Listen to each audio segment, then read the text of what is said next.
Hey fellow mutants, welcome back to another video, and in this video we're going to I'm going to read this article from Star Wars Ahsoka creators called series Everything I Could Hope For. That always seems promising, right? So let's I cannot wait to get into the article, right? So let's do this in 3, 2, 1. Okay, I'm sorry, I had to do something, so I had to jump cut. Anyways, let's go. No Star Wars character has had quite an impact as Ashoka Tano. When the fan film Jedi became a prolific hero following her debut in Star Wars Clone Wars. I remember, before I continue, I remember when the Clone Wars movie first came out. That was like seriously the first Star Wars movie I've seen in theaters. Then comes the Phantom Menace because it was in 3D, and then the Force Awakens. But I remember when the Clone Wars came out, right? Ahsoka Tano was like a lot of people hated her. They hated her out front hated her, right? And then the Clone Wars series came out. Guess I believe it had like 5 seasons before it got like canned. Because the reason why Clone Wars got canned was because the old Disney merger. But the 6th season came out on Netflix. Which now all 6 seasons plus the 7 seasons on Disney Plus. Anyways, my point is, because I did a lot of sidetracking unnecessarily, but the point is to this stream, or this point I'm making, is that when Ashoka Tano first came out, there were people like me who immediately stuck with her. But I remember at the time there were more people disliking her than people who liked her. And throughout what would eventually come to be 7 seasons of the Clone Wars, a lot of the people I remember hearing saying, "Oh, Ahsoka Tano, she's too annoying," or something like that. I mean, granted, some people might still say that, to be honest, but between Clone Wars, Rebels, and now, like, seeing her in live action, people have really stuck with her. I always had a good feeling with her, and thankfully it would have been paid off. I still think that she should have been killed off in her duel with Vader. But I'm not gonna lie, I am interested in how the Ahsoka show will turn out. But I still think she should have died in her duel with Vader in the season 2 finale of Rebels. Anyways, let's get back to this article, shall we? After an array of appearances in animation, live action, and various tie-in media. What's tie-in media? If you guys know, please let me know in the comments, because I don't know what tie-in media is. So yeah. Anywho, Tano is set to get her own live action solo story in the form of the Star Wars Ahsoka Disney Plus series, which is currently in production.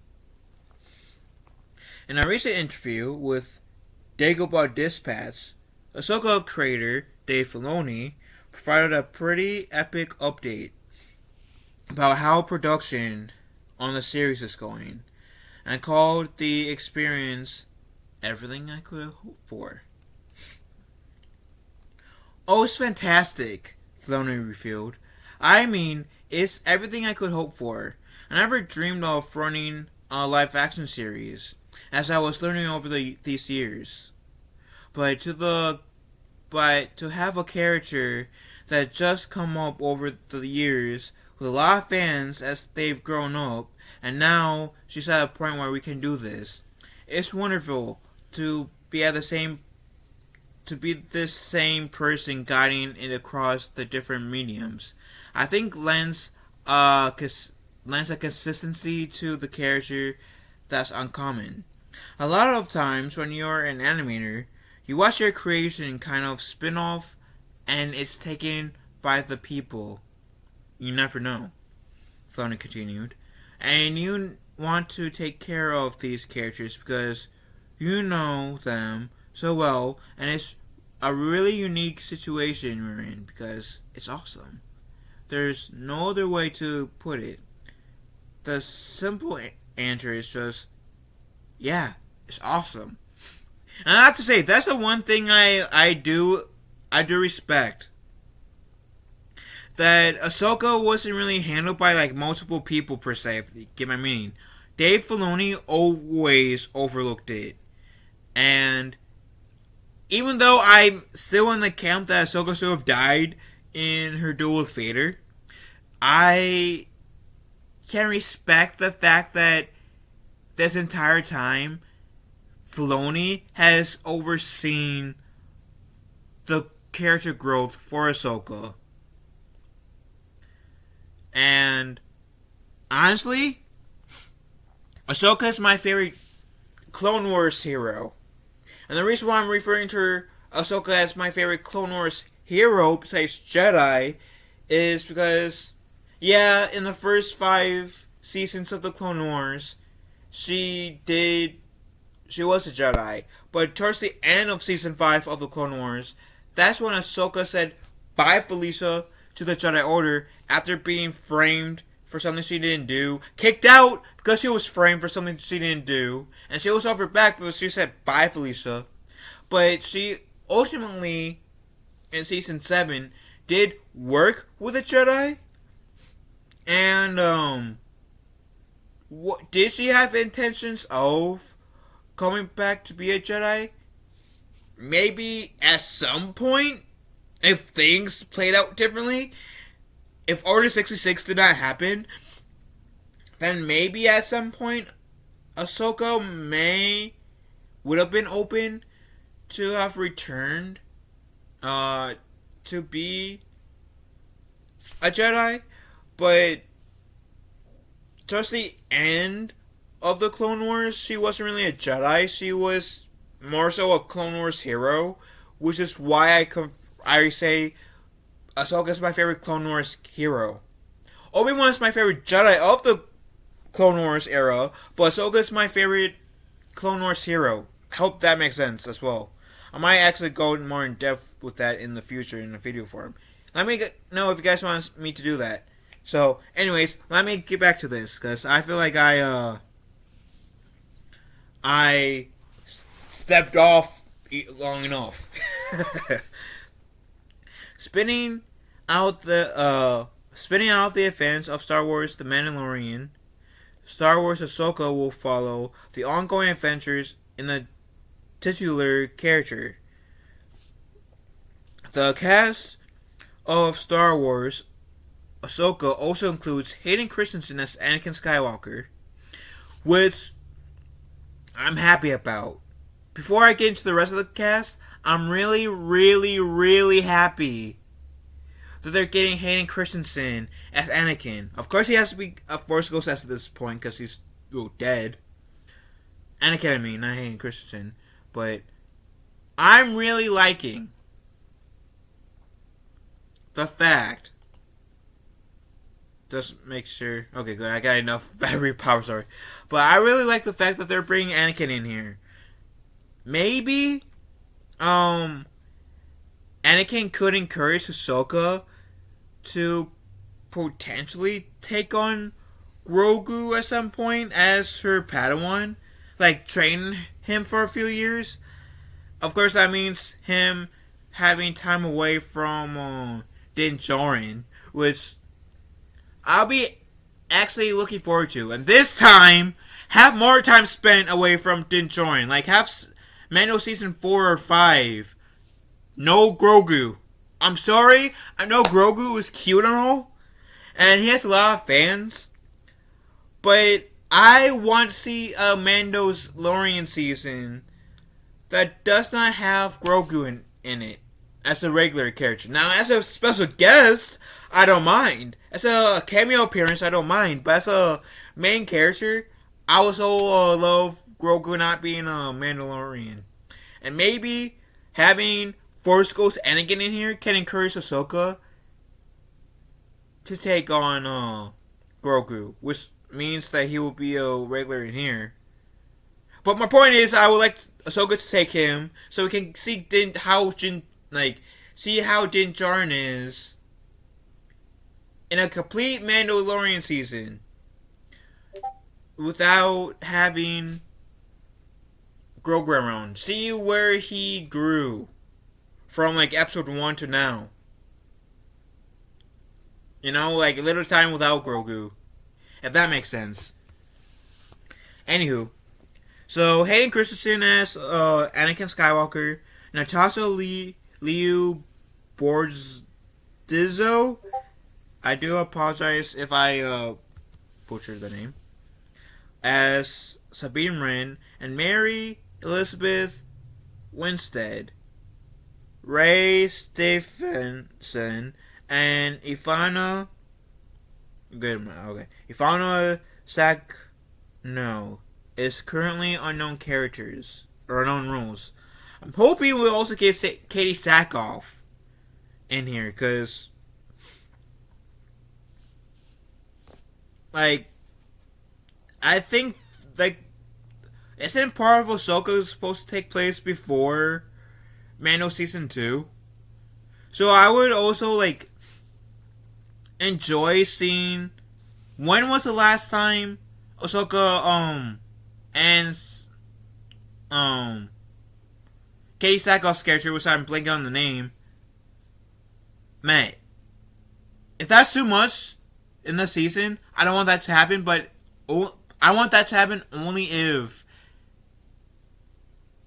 they can handle it. That and how the hell Luke Skywalker and Ashoka Tano met. Because we've seen Luke Skywalker and Ashoka Tano interact in Book of Boba. I want to see how they met in Ahsoka now. Anywho.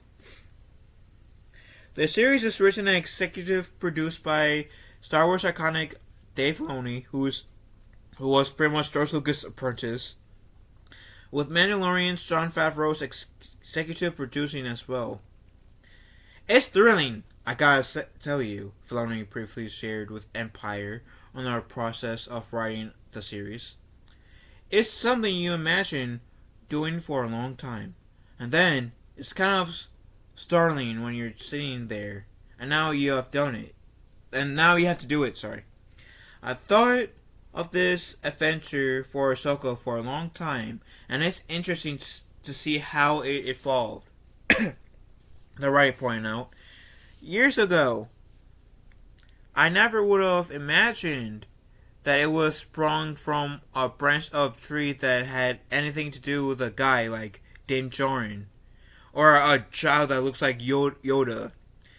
It's a great lesson for me on how when you have other creatives like Jon Favreau, they can help lend such dimension and depth to what you're doing.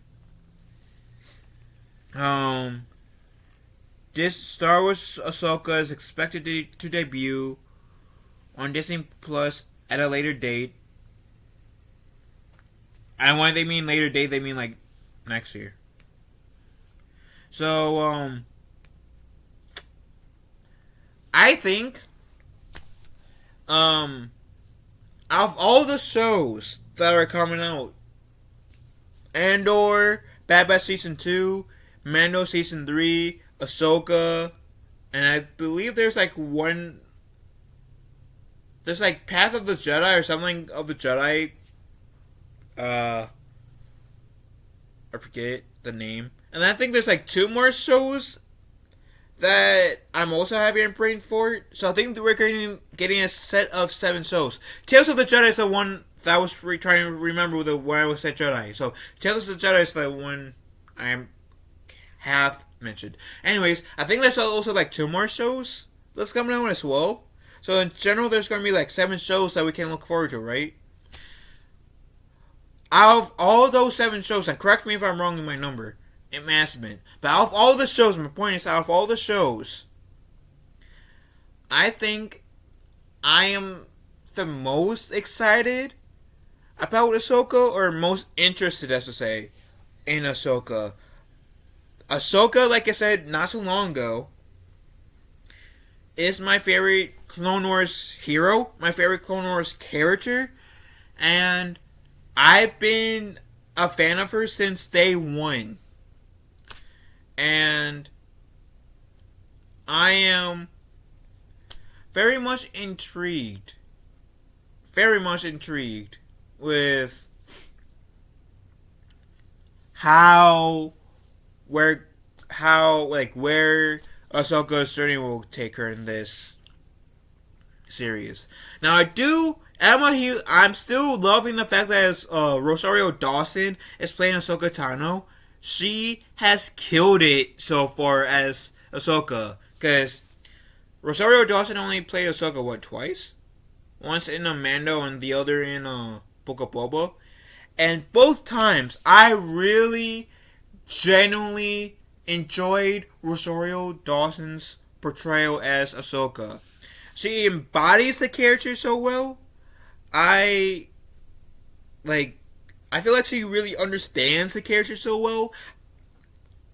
I'm hoping Rosario Dawson did her research and watched at least a good portion of the Clone Wars, if not all the episodes of the Clone Wars, to really get the sense of how Ahsoka is, and of course Rebels as well. At least season 2 of Rebels, just to get where Ahsoka is, because so I know that she did, because I really enjoyed Rosario Dawson's portrayal as Ahsoka, and if she's able to bring what she did in Book of Boba and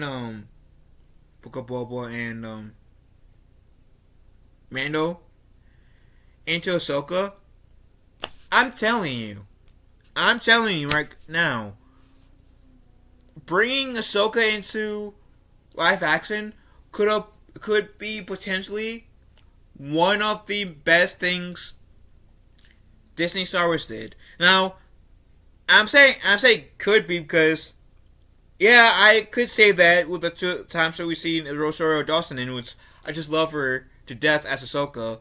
But I want, after seeing her carrying a show as Ahsoka, that's when I will say I'll have more confidence saying, yeah, bringing Ahsoka into live action was one of the best things ever.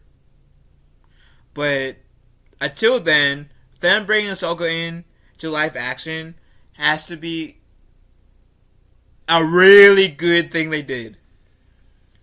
And if they can keep the momentum up, it could be one of the best things Disney Star Wars did. So, like I said, I'm excited about Ahsoka, the Ahsoka show, whenever it comes out next year, being 2023. Excited to see Rosario Dawson as Ahsoka. I'm excited to see. Try and scroll back to see where they announced the cast. I'm excited to see Hayden Christensen return as Anakin. I mean, we got him as Vader and Anakin in the Kenobi show, and I think his performance was pretty good. I don't think that they'll really have to worry about the whole de-aging thing, because my only criticism with them bringing in Anakin in the Kenobi show is that they should have had the de-aging bit a bit more for Anakin. Because for a guy who's supposed to be in his teens or early 20s, he looked like he should have been in his mid 30s, early 40s, with all the wrinkles he had on his head. So yeah, I'm excited to see Hayden Christensen again as Anakin. And as Force Anakin too, because we hadn't seen Hayden Christensen as Force Anakin since like the DVD version of the of Return of the Jedi. I'm excited to see Natasha Liu Bordizzo. I'm sorry if I mispronounced her name as Sabine Wren. Of I've watched. I'm one of those fans that's watched all all seven. Is there 7 seasons? Yes, 7 seasons of the Clone Wars, and I'm also seeing all 4 seasons of Rebels. So I have the advantage of like knowing, getting to know some of these pre-existing characters. Now I've heard before I end this video, because I know this going for a long ass time, and I do apologize for that. I have heard that the show's Ahsoka, you don't need to watch the Clone Wars or Rebels to really watch Ahsoka. But seeing how Ahsoka is coming out next year, and we're on, like, right now is August 27th, I, as a Star Wars fan, will highly recommend you guys, who might be normies, go watch Clone Wars all 7 seasons.